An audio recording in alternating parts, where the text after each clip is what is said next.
The expanse is enormous. Half of the territory of the United States lies below it.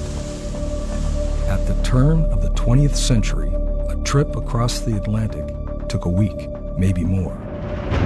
And hidden in this vast world, to anyone who dared cross it, were hazards, both natural and man-made. Enemy ships, and soon, submarines. In those early years of the century, two brothers in San Francisco and a designer in Santa Ana, California, came upon an idea that the new flying machines, created just a few years earlier, could in time be used to conquer the seas. And eventually, one aircraft would become the lasting symbol of maritime patrol.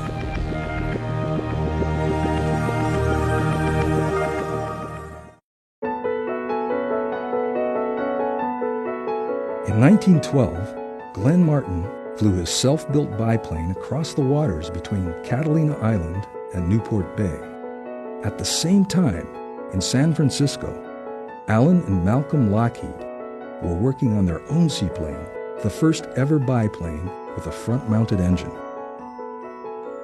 In 1913, the Model G flew from the Golden Gate entrance across the waters of San Francisco Bay. Soon, competing businesses emerged: the Lockheed Aircraft Company and the Glenn L. Martin Company.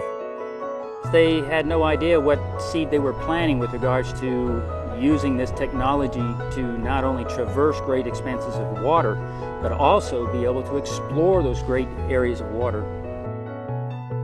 Planting the seed.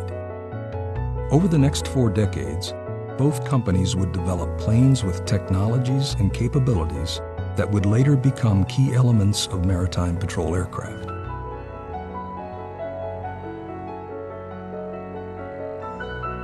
The Martin portfolio included historic giants such as the P-3M, the Mariner, the Mars seaplane, and the Marlin. Lockheed built venerable aeronautics icons, including the Hudson, Ventura, and the Harpoon. As the Cold War heated up, so did the threats. The U.S. and its allies feared a Soviet nuclear strike executed by a submarine. New threat required new technology. The result, anti-submarine warfare, or ASW. The problem was the submarine was becoming such a strategic element in the enemy's arsenal. And Russia had a tremendous number of submarines and increasing in capability every year. New requirements pitted the Martin and Lockheed companies head-to-head, battling for the U.S. Navy contract for a new cutting-edge ASW aircraft. The Martin Mercator and Lockheed Neptune were the answers. The Neptune, smaller, less expensive, and more capable, won the bid.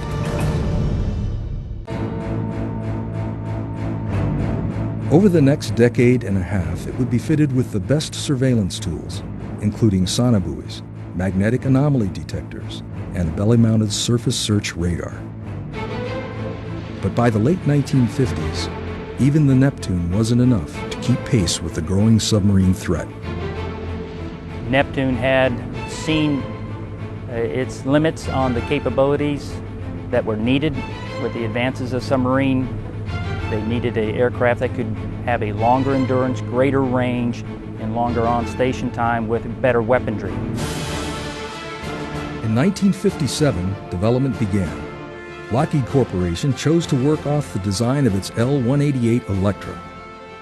And it turned out that by doing some modifications to the Lockheed commercial Electra airline, Lockheed was able to come up with a solution that was very satisfactory to the Navy for their next generation maritime patrol aircraft.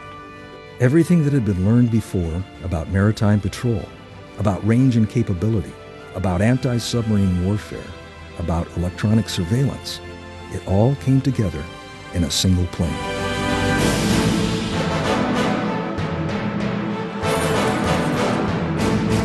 Lockheed P-3 Orion. The P-3 was, without question, on day one, was the most advanced maritime patrol airplane in the world. This government, as promised, has maintained the closest surveillance of the Soviet military buildup on the island of Cuba. This new plane quickly gained international attention, flying blockade patrols during the Cuban Missile Crisis. Because of the publicity that came with the Cuban Missile Crisis, the P-3 Orion became a household name. Later that decade, it took on a variety of missions during the Vietnam War. And during the 60s, international operators got on board. The aircraft's capabilities continued to grow too. First, the P-3A, then the P-3B, and by 1969, the P-3C was in service. The difference between the P-3B, which was the best thing available, and the P-3C was a conversion from analog technology to digital technology. It was a eureka moment when we started to realize what this was doing for us. In the 1970s, 3 more international operators. Meanwhile, the world was changing, and so was the P-3. Once just a sub-hunter, it shined in new roles, fighting forest fires, tracking down drug runners, or watching over fishery and wildlife areas. So again, just a testament to its versatility of the design and capability of this aircraft.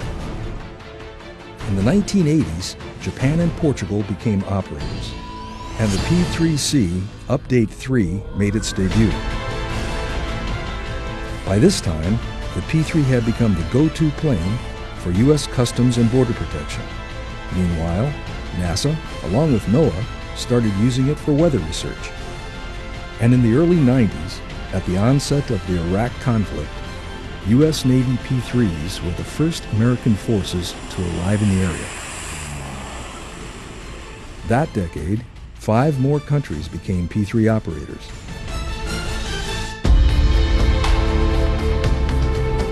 In 1995, those 2 companies that had once locked horns for the P-3 contract merged.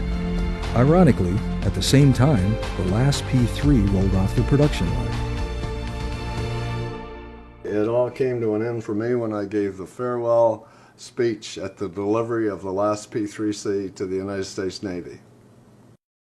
I think it was a melancholy moment for everybody when the P-3C production finally came to an end. Although production stopped, new technology ensured that global P-3 operators could add at least 2 more decades to fleet life. First wing is now in production on Orion Way. In 2008, the P-3 Midlife Upgrade Program, adding even more life to this critical aircraft. The 21st century also saw 3 more countries join the P-3 family as Orion operators.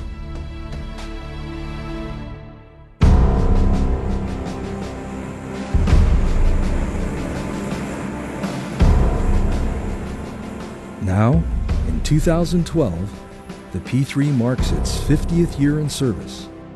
Those who were there in the early days say they had a feeling, even back then, that what they were working on would stand the test of time. They were reliable, they were maintainable by the fleet, and so it doesn't surprise me, and I'm sure a lot of other people, that the airplanes are still flying all around the world. Oh, I'm very proud of it. I follow everything I can get my hands on. Today, these aircraft have been upgraded with new wings, new tails, and zeroed flight time. So now it's a brand new airplane ready for another couple decades of service to the country. Oh, that airplane's going to be around, what's this, 2012? I wouldn't be surprised it's still around in 2030. From the Cuban Missile Crisis in 1962, all the way to the current conflicts in the Middle East, the P-3 has and continues to be a key asset in gathering intelligence. Every day, in all parts of the world, it guards coastlines, fights against piracy, intercepts drugs, and of course, as always, out there over the vast ocean, the first line of defense against enemy intruders and submarines.